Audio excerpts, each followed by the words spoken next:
I thank the chairman for yielding.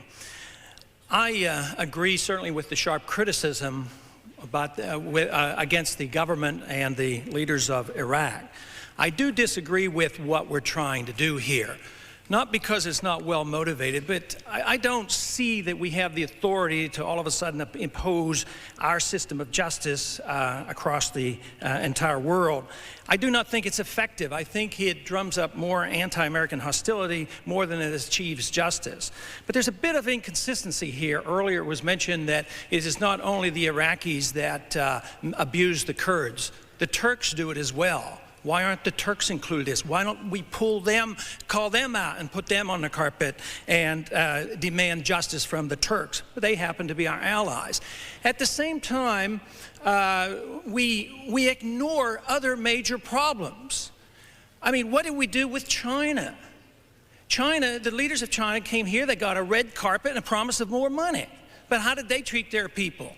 At Tiananmen Square and currently throughout their whole country. They abuse civil liberties there, but are we going to do the same thing? Do you think we can do that? We pick and choose and pretend that we are going to perform this great system of justice on the world.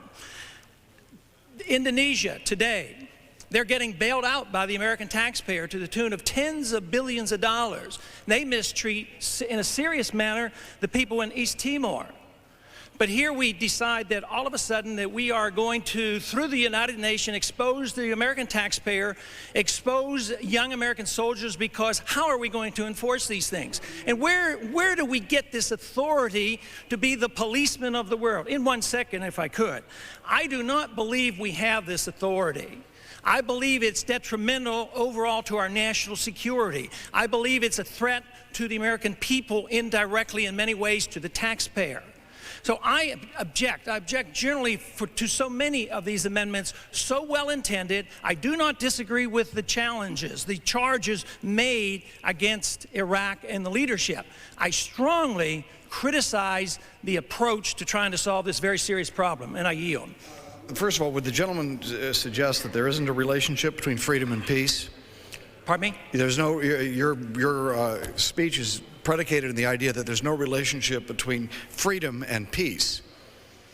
Well, I'm not sure what you're getting at. Well, I know that the most important thing for freedom and peace is for me to obey the Constitution. Well, and where is it the authority of the Constitution for us to police the world? Well, would the gentleman was suggesting then that this body should not have condemned Adolf Hitler until he actually attacked the United States? Is that what you would suggest?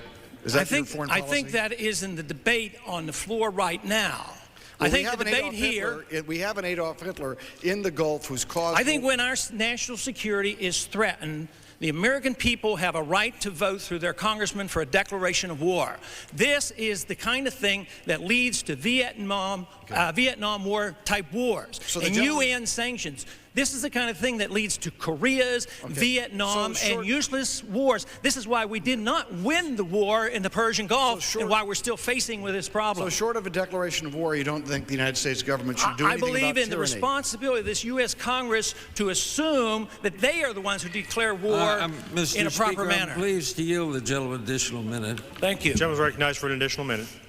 No, but just in closing, I have no criticism about those who are challenging the leadership in Iraq. I condemn it.